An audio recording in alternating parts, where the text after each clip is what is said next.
نحمده ونصلي على رسوله الكريم وعلى آله وصحبه أجمعين۔ ہمارے ہاں مدارس میں سبق پڑھنے پڑھانے کا رواج اس طرح ہوتا ہے کہ جب کوئی کتاب شروع کرتے ہیں تو اس سے پہلے ایک دعا پڑھتے ہیں۔ وہ دعا ہم سب مل کر پڑھیں گے۔ وہ دعا یہ ہوتی ہے: رب یسر ولا تعسر وتمم بالخیر وبک نستعین۔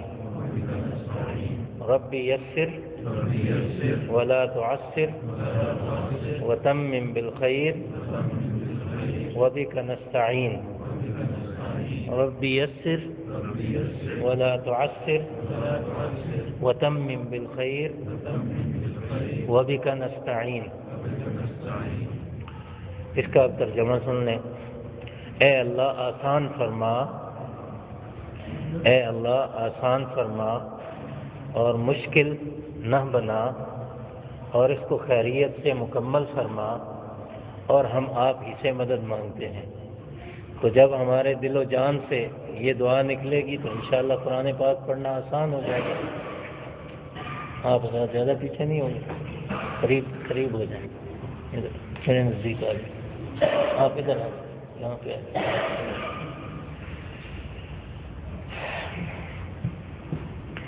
تو جیسا کہ عرض کیا گیا، عام درس قرآن مجید سے ہٹ کر ہم اس کو باقاعدہ درس قرآن مجید کا سلسلہ بنا کر شروع کریں گے، یعنی انشاءاللہ لکھیں گے بھی، پڑھیں گے بھی، اور سبق یاد کرنے کی بھی کوشش کریں گے۔ اس کے بعد سارے مل جل کے اس کو یاد کر لیا کریں گے۔ آسان سبق ہوگا، مشکل نہیں ہوگا انشاءاللہ۔ زیادہ تر ترجمہ سیکھنے کی ہم کوشش کریں گے۔ اعوذ باللہ اس میں نہیں لکھا ہوا ہے، آپ اگر چاہیں تو خود لکھ سکتے ہیں تاکہ اس کا معنی بھی ساتھ ساتھ لکھ لیا جائے۔ یہ بسم اللہ شریف کے اوپر 2 لائنیں خالی ہیں، اس کے اوپر ہم اعوذ باللہ لکھ سکتے ہیں اور ساتھ ساتھ اس کے معانی لکھ سکتے ہیں۔ تو جب ہم لکھیں گے اعوذ، اس کا معنی ہوگا میں پناہ مانگتا ہوں۔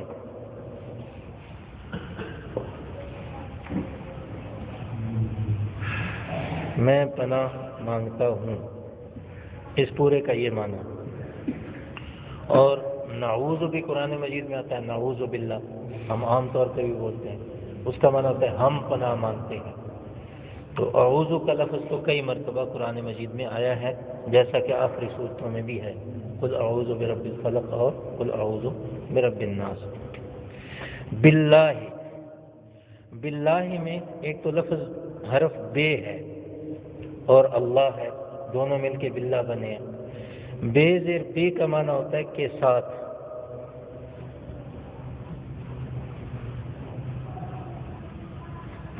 اور اللہ تبارک و تعالیٰ کا جو لفظ جلالت یا اللہ تعالیٰ کا نام ہے وہ تو ہم سب جانتے ہیں،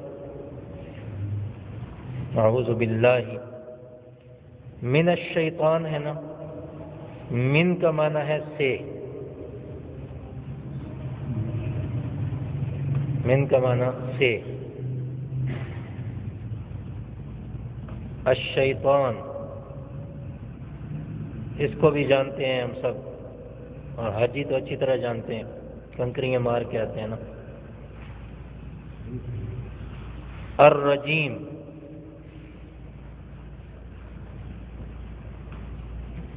الرجیم کا معنی ہے مردود۔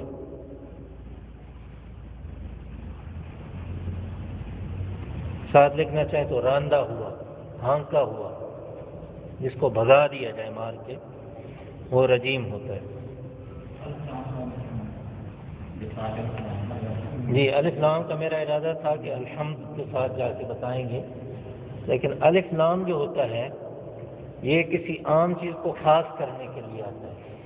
جیسے انگریزی میں آرٹیکلز نہیں ہم لگاتے کسی کے ساتھ، چیز کے ساتھ، بک ہے نا بک، اس کے ساتھ اے بک لگا دیں گے، اور ایپل ہے تو این ایپل لگا دیں گے، اور کسی چیز کو خاص کرنا ہے تو دی لگا دیتے ہیں۔ یہ دی کے قائم مقام سمجھے کہ دی اور ال کا ایک ہی معنی ہوتا ہے، خاص کرنا کسی چیز کو۔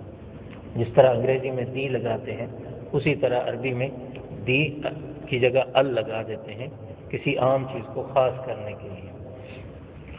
تو الرجیم کا معنی پھر کیا ہوگا؟ رجیم کا معنی ہوتا ہے مردود، کوئی بھی ہو سکتا ہے، لیکن یہ الرجیم ہے، خاص قسم کا مردود ہے، اس جیسا مردود اور کوئی نہیں ہے، سب سے بڑا مردود یہی ہے، تو اس کو خاص کر دیا اس کے ساتھ۔ اب اس کا بامحاورہ ترجمہ ہم کریں تو میں اللہ کی پناہ میں آتا ہوں شیطان مردود سے۔ لفظی معنی جو ہوتا ہے نا وہ ہر لفظ کا معنی بتانا ہوتا ہے، اور بامحاورہ ترجمہ کا مطلب یہ ہوتا ہے کہ جس زبان میں آپ ترجمہ کر رہے ہیں نا اس زبان کا محاورہ استعمال کریں، پھر وہ لفظی معنی کو بعض دفعہ بدلنا پڑتا ہے۔ آپ دیکھیں نا، ہم جب کہہ رہے ہیں اعوذ، میں پناہ مانگتا ہوں، بے ساتھ اللہ، اللہ کے، میں پناہ مانگتا ہوں ساتھ اللہ کے، من سے، الشیطان شیطان سے، الرجیم مردود، میں پناہ مانگتا ہوں ساتھ اللہ کے شیطان مردود سے، اس طریقے سے بنتا ہے۔ لیکن اردو میں تو اس طرح محاورہ نہیں ہوتا، یہ الفاظ تو آگے پیچھے ہو گئے ہیں۔ اردو میں محاورہ کیا ہوگا؟ میں پناہ مانگتا ہوں اللہ کی شیطان مردود سے، یہ محاورہ ہو جائے گا۔ آگے بسم اللہ الرحمن الرحیم، بسم جو ہے نا یہ دو لفظوں کا مجموعہ ہے، دو لفظوں کا، ایک با ہے، با زیر بھی، اس کا معنی اوپر کیا پڑھا ہم نے؟ کے ساتھ، اوپر باللہ میں تھا نہیں، اس کا معنی ہے کے ساتھ۔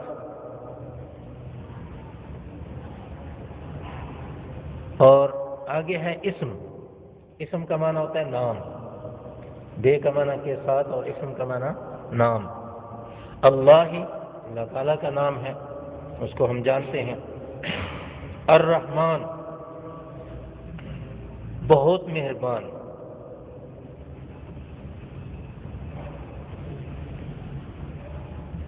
اور الرحیم نہایت رحم کرنے والا۔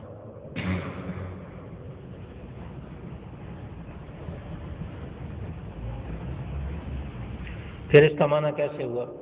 سات نام اللہ کے جو کہ بہت مہربان ہے اور نہایت رحم کرنے والا ہے، یہ اس کا لفظی معنی ہوا۔ اور بامحاورہ ترجمہ کیا ہوا؟ اللہ کے نام سے شروع کرتا ہوں جو کہ بڑا مہربان اور نہایت رحم کرنے والا ہے۔ آگے الحمدللہ ہے، اس کے شروع میں بھی الف لام لگا ہوا ہے، الف لام سے کیا ہو جاتا ہے؟ خاص ہو جاتا ہے۔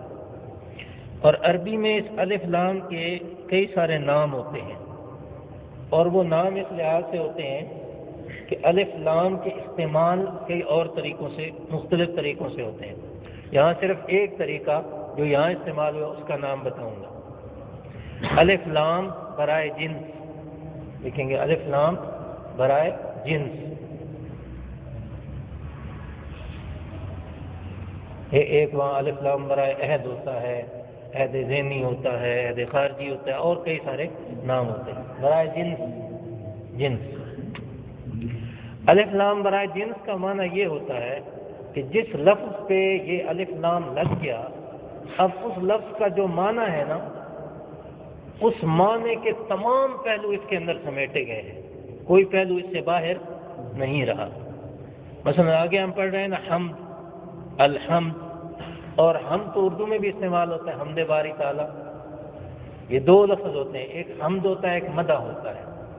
حمد کا معنی آپ لکھ لیں تعریف، پہلے لکھ لیں پھر بتا دوں۔ حمد کا معنی تعریف،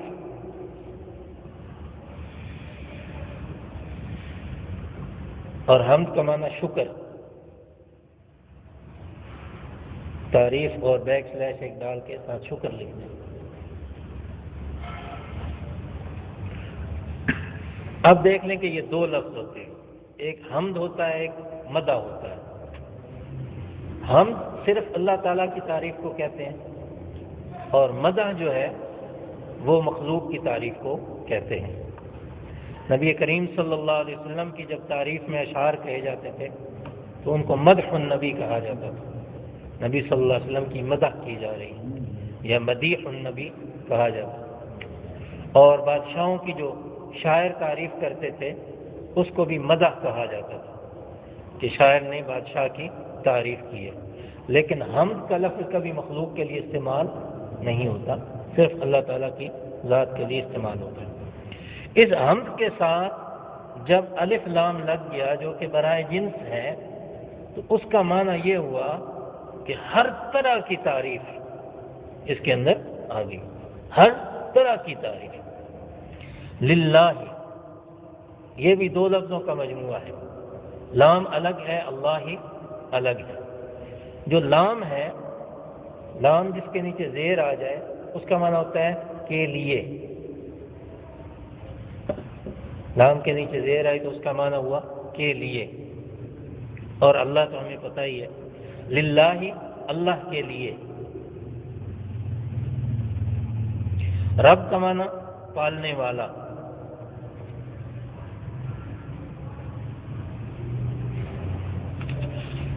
العالمین میں پھر وہی بات ہے کہ الف لام لگا ہوا ہے اور عالمین ہے۔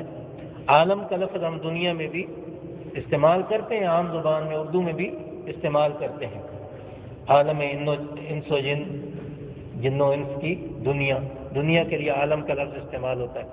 جب الف لام لگ گیا اس کا مطلب بھی یہ ہوا کہ جتنے بھی جہان ہیں وہ سارے جہان اس میں شامل ہیں، اور اللہ ان سب کا رب ہے۔ رب العالمین کا یہ معنی ہوا تمام جہان۔ الرحمن، رحمان ایک لفظ ہوتا ہے، اس کے ساتھ الف لام لگ گیا تو الرحمن، بہت مہربان۔ وہ ایک خاص ہے رحمان اور کوئی نہیں ہے۔ اور اس کی خصوصیت یہ ہے کہ لفظ رحمان کبھی مخلوق کے لیے استعمال نہیں ہوا، یہ صرف اللہ تعالیٰ کی صفت ہے۔ الرحمن، جی، بہت مہربان۔ الرحیم کا معنی ہے نہایت رحم کرنے والا۔ مالک کا معنی ہم اردو میں بھی جانتے ہیں، مالک کا معنی مالک، اور حاکم کو بھی مالک کہتے ہیں۔ مالک اور حاکم دونوں معنی لکھ لیں، اگر ایک سے زیادہ معنی بتائیں تو ساتھ بیک سلیش ایک ڈال کے دوسری لائن سی ڈال کے تو دونوں معنی لکھ لیں۔ یوم کا معنی دن ہوتا ہے، اور دین جو ہے جزا یا بدلہ۔ الدین پھر ساتھ اس کے الف لام بھی لگا ہوا ہے خاص بنانے کے لیے، جزا اور بدلے کا خاص دن جو ہے اس کا مالک ہے۔ دین کا معنی بدلہ اور جزا۔ ایاک، صرف تیری۔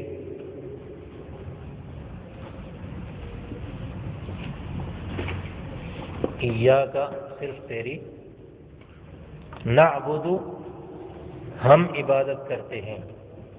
واو کا معنی ہوتا ہے اور، و ایاک، یہاں جو ہمارے کرتے ہیں صرف تیری ہی کہ ہی صرف جو ہے نا، صرف یہ ایاک کا لفظ جو ہے نا وہ خود ہی، اس کو کہتے ہیں عربی میں، اس کا نام رکھتے ہیں حصر کے لیے آتا ہے۔ حصر کا معنی اردو میں سمجھ لیں محاصرہ، تو ہم سمجھتے ہیں نا محاصرہ کیا ہوا، یعنی محاصرہ جب ہو جاتا ہے تو اس کے اندر سے باہر کوئی چیز نہیں آ سکتی اور باہر سے اندر کوئی چیز نہیں جا سکتی، یعنی جہاں پہ ایاک کا لفظ آ جائے وہاں پہ خالصتاً صرف وہی چیز مراد ہوتی ہے اور کچھ نہیں ہوتا۔ ایاک نعبد، صرف تیری ہی ہم عبادت کرتے ہیں، و ایاک، اور صرف تجھ ہی سے، نستعین، مدد مانگتے ہیں۔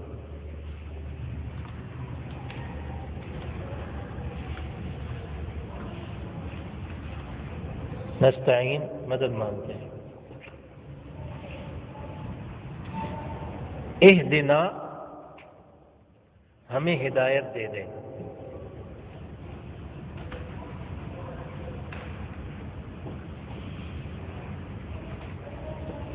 الصراط میں بھی الف لام لگا ہوا ہے، الف لام اس کو خاص کرنے کے لیے ہے، صراط کا معنی راستہ ہوتا ہے۔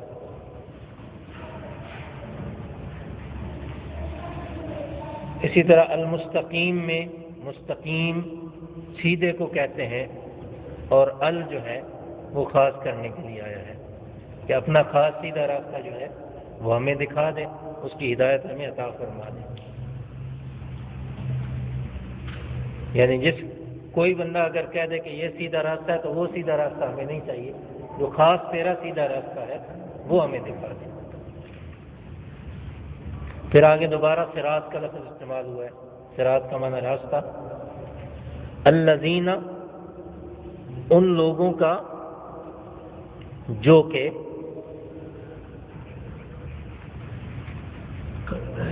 اس کا اصل معنی ہوتا ہے وہ لوگ جو، الذین کا اصل معنی ہے وہ لوگ جو، انعمت آپ نے انعام کیا،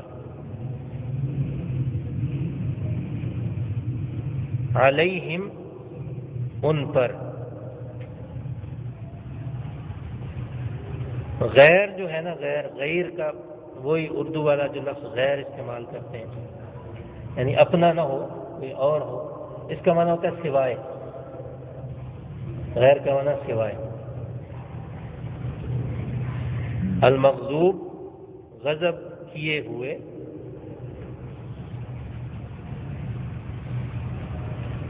علیہم ان پر،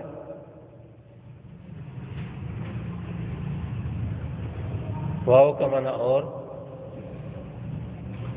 لا کا معنی نہیں، اور واو کا معنی اور، جی ان پر، لا کا معنی نہیں، اور ضالین جو ہے اس کا معنی ہے گمراہ لوگ، الف لام پھر خاص کرنے کے لیے آیا ہے، والضالین۔ اب اس کا مسلسل ترجمہ دیکھ لیتے ہیں۔ اعوذ باللہ من الشیطان الرجیم، میں اللہ تعالیٰ کی پناہ مانگتا ہوں شیطان مردود سے۔ بسم اللہ الرحمن الرحیم، شروع کرتا ہوں اللہ تعالیٰ کے نام کے ساتھ جو کہ بڑا مہربان نہایت رحم کرنے والا ہے۔ الحمدللہ رب العالمین، سب تعریف اللہ کے لیے ہے جو تمام جہانوں کا پالنے والا ہے۔ الرحمن الرحیم، بڑا مہربان نہایت رحم کرنے والا ہے۔ مالک یوم الدین، بدلے کا دن کا مالک ہے۔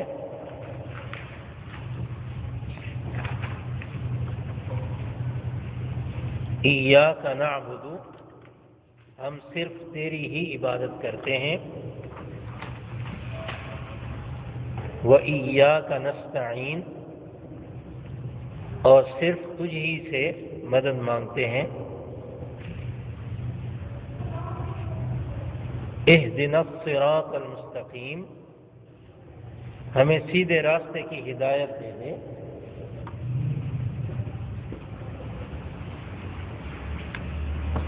صراط الذین انعمت علیہم، ان لوگوں کا راستہ جن پر آپ نے انعام فرمایا۔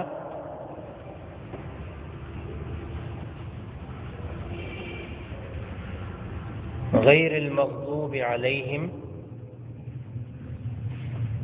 نہ کہ ان لوگوں کا راستہ جن پر آپ کا غضب ہوا۔ ولا الضالین، اور نہ گمراہوں کا راستہ۔ اب اس کی مختصر سی وضاحت کر لیتے ہیں۔ سورہ فاتحہ کے بارے میں احادیث سے معلوم ہوتا ہے، بعض صحابہ کرام روایت کرتے ہیں کہ یہ مکہ میں نازل ہوئی، اور بعض روایت کرتے ہیں مدینہ میں نازل ہوئی، اور بعض روایات میں ہے کہ یہ 2 بار نازل ہوئی۔ گویا کہ یہ سورت مکی بھی ہے، مدنی بھی ہے۔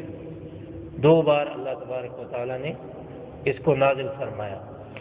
یہ وہ صورت ہے جس کے نازل ہونے کا انداز پورے قرآن کے نازل ہونے سے نرالا ہے، پورے قرآن کے نازل ہونے سے مختلف ہے۔ پورے کا پورا قرآن مجید حضرت جبریل علیہ السلام لے کر آئے ہیں، لیکن سورہ فاتحہ کی شان یہ ہے کہ حضرت جبریل علیہ السلام اطلاع دینے کے لیے آئے ہیں کہ ایک بہت بڑا وفد آ رہا ہے جو اللہ کی طرف سے سورہ فاتحہ لے کر آپ کی خدمت میں حاضر ہو رہا ہے۔ یہ اس سورت کی خصوصیت ہے۔ نبی کریم صلی اللہ علیہ وسلم نے ایک آواز سنی، جبریل علیہ السلام سے پوچھا جبریل یہ کیسی آواز ہے؟ تو حضرت جبریل علیہ السلام نے عرض کیا یا رسول اللہ صلی اللہ علیہ وسلم، یہ آسمان کا ایک دروازہ ہے جو آج پہلی بار کھلا ہے، آج سے پہلے کبھی نہیں کھلا، اور اس میں سے ایک فرشتہ آنے والا ہے جو کہ آج سے پہلے کبھی دنیا میں نہیں آیا۔ وہ فرشتہ اور اس کے ساتھ ایک بہت بڑا فرشتوں کا وفد، وہ لوگ سورہ فاتحہ کو لے کر نبی کریم صلی اللہ علیہ وسلم کی خدمت میں آئے۔ اور قرآن مجید خود بتاتا ہے وَلَقَدْ آتَيْنَاكَ سَبْعًا مِّنَ الْمَثَانِي وَالْقُرْآنَ الْعَظِيمِ، اور یقیناً ہم نے آپ کو 7 آیتیں ایسی دی ہیں جو کہ بار بار پڑھی جاتی ہیں، اور آپ کو قرآن عظیم بھی دیا ہے۔ یہ وہ نعمت ہے جو اللہ نے کسی اور نبی کو نہیں دی، صرف حضرت محمد صلی اللہ علیہ وسلم کو دی ہے۔ اللہ تعالیٰ کا خاص انعام ہے سورہ فاتحہ۔ قرآن مجید بھی کچھ کم انعام نہیں ہے، لیکن اس میں سے سورہ فاتحہ کا ایک خاص مقام ہے۔ یہی وجہ ہے کہ اس کو قرآن مجید کی ابتدا میں رکھا گیا ہے، کہ جس طرح کسی چیز کا افتتاح ہوتا ہے، سورہ فاتحہ کے ساتھ قرآن مجید کا افتتاح ہوتا ہے۔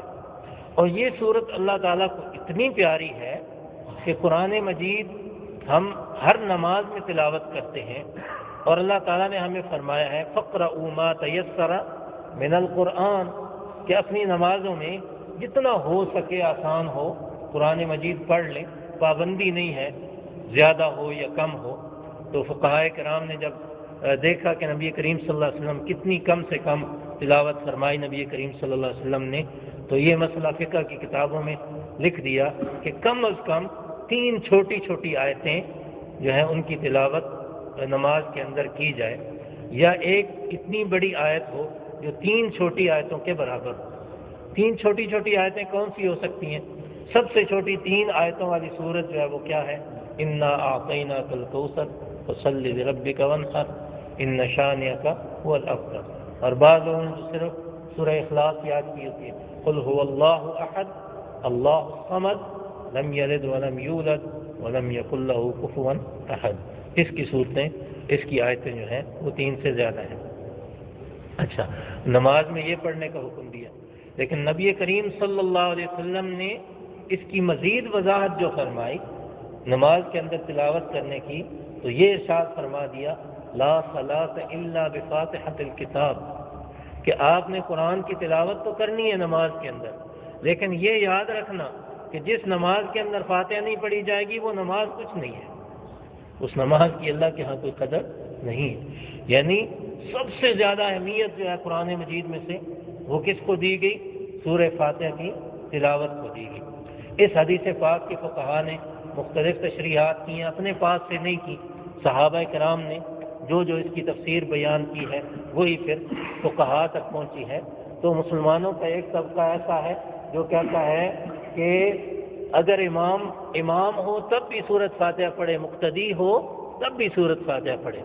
ہم تو امام ابو حنیفہ رحمۃ اللہ علیہ کی جو تحقیق ہے اس پر عمل کرنے والے ہیں، اور الحمدللہ اس پر مطمئن بھی ہیں، اور صحابہ کرام تک ایک تسلسل چلا آ رہا ہے۔ اور اگر دنیا کی مثال اس کی دینا چاہیں تو دنیا کی مثال یوں ہے کہ انجن جو ہوتا ہے نا، انجن کے اوپر صرف ڈرائیور بیٹھا ہوتا ہے اور تصرف صرف اسی کا ہوتا ہے، بٹن اس کے دبانا اور سارا کام کرنا، ڈبے جو ہوتے ہیں وہ اس کے پیچھے جڑے رہیں، اس سے ادھر ادھر نہ ہوں، علیحدہ نہ ہوں۔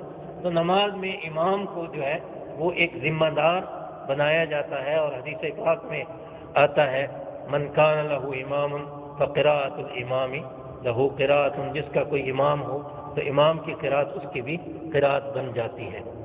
یہ تو ہماری تحقیق ہے جس پر بر صغیر پاک و ہند کے اکثر لوگ جو ہے عمل کر رہے ہیں، لیکن مسلمانوں کے اندر بہت سارے حضرات، کئی سارے فقہاء اور بہت سارے حضرات اور بھی ایسے ہیں جو کہ کہتے ہیں کہ نہیں، امام بھی سورہ فاتحہ پڑھے اور مقتدی بھی سورہ فاتحہ پڑھے۔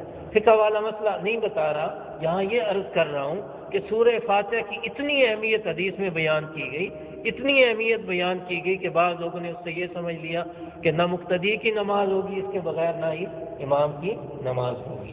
لیکن نبی صلی اللہ علیہ وسلم نے چونکہ امام کو بڑی اتھارٹی دے دی کہ اس کی قراءت جو ہے وہ دوسروں کے لیے کافی ہو جائے گی، اس لیے ہم امام کے پیچھے سورۃ فاتحہ نہیں پڑھا کرتے، ورنہ اگر اکیلے ہوں تو کیا کرنا ہے، سورہ فاتحہ نہیں پڑھیں گے تو نماز نہیں ہوگی۔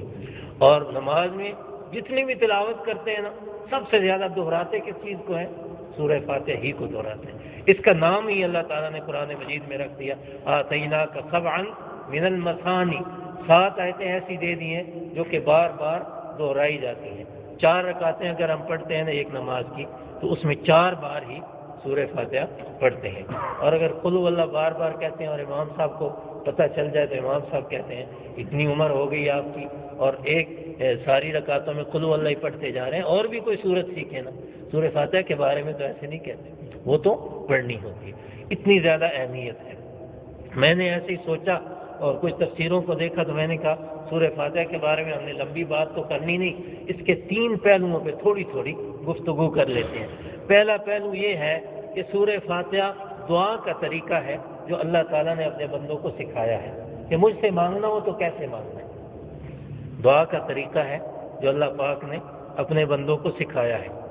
اور دعا کا طریقہ کیسا ہوتا ہے، دنیا میں ہم دیکھتے ہیں کہ جب اپلیکیشن لکھی جاتی ہے تو پہلے جس کو اپلیکیشن لکھی جا رہی ہے اس کے لیے ادب اور احترام کے الفاظ لکھے جاتے ہیں، پھر اس کا عہدہ جو ہے وہ ساتھ لکھا جاتا ہے، اور پھر بندہ ایسے بندہ یہ کہتا ہے، بندہ یہ عرض کرتا ہے، اپنی وفاداری کا مظاہرہ اس کے ساتھ کیا جاتا ہے۔ اگر سورہ فاتحہ کو ہم دیکھتے ہیں نا، بالکل ہمیں یہ ترتیب نظر آتی ہے۔ سب سے پہلے کیا ہے، الحمدللہ، سب تعریفیں اللہ کے لیے ہیں، اللہ تعالیٰ کی تعریف بیان کی جا رہی ہے۔ رب العالمین، پھر اللہ تعالیٰ کا جو منصب ہے، جو عہدہ ہے، اللہ پاک کی جو شان ہے وہ بیان کی جا رہی ہے۔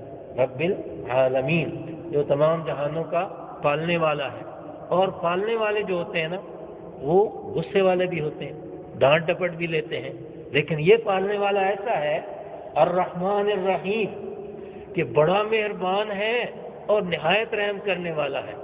اچھا، سورہ فاتحہ میں یہاں پہ کوئی بات نہیں بتائی کہ جبار بھی ہے، قہار بھی ہے، عذاب دینے والا بھی نہیں، تاکہ بندے میرے ڈر نہ جائیں، میری طرف متوجہ ہوں۔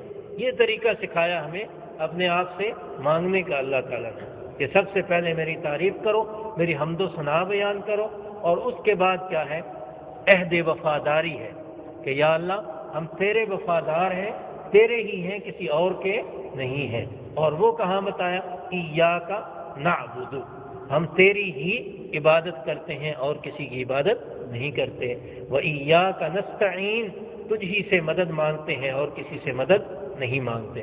اندازہ لگائیں نا، کسی چودھری صاحب کے پاس، راجہ صاحب کے پاس، ملک صاحب کے پاس نوکر ہوتا ہے نا، تو وہ نوکر اگر جا کے کھانا کسی اور کے گھر سے مانگے اور چودھری صاحب کو پتہ چل جائے، اس نوکر کا کیا حشر ہوگا، خوب پٹائی ہوگی نا۔ وہ کہے گا تم نے تو ہماری بےزتی کرا دی، تم نے تو ہماری جڑ کاٹ دی، کہ ہم تمہیں تنخواہ دیتے ہیں، ہمارے گھر میں تمہیں کھانا نہیں ملتا تھا، جا کے دوسرے کے گھر سے کھانا مانگ کے آ گئے۔ تو سورہ فاتحہ ہمیں کیا سکھاتی ہے، ہم اللہ تعالیٰ کو کہتے ہیں ایاک نعبد، یا اللہ ہم تیرے ہی ہیں اور تجھی سے مدد مانگتے ہیں اور کسی سے مدد مانگتے نہیں ہیں۔ اور اب مانگ کیا رہے ہیں، اب اپنا مدعا بیان کر رہے ہیں، اس کے بعد اپنی دعا پیش کر رہے ہیں، اہدنا الصراط المستقیم۔ سب سے قیمتی چیز کیا ہے اللہ کے ہاں، وہ ہدایت ہے، وہ ہم اللہ تعالیٰ سے مانگ رہے ہیں۔ اور دوسری چیز ہمیں یہ بتا دی، صراط الذین انعمت علیہم، کہ اس کے لیے رول ماڈل بھی کوئی ہونا چاہیے کہ کن کا راستہ ہو، کس طرح کا راستہ ہو۔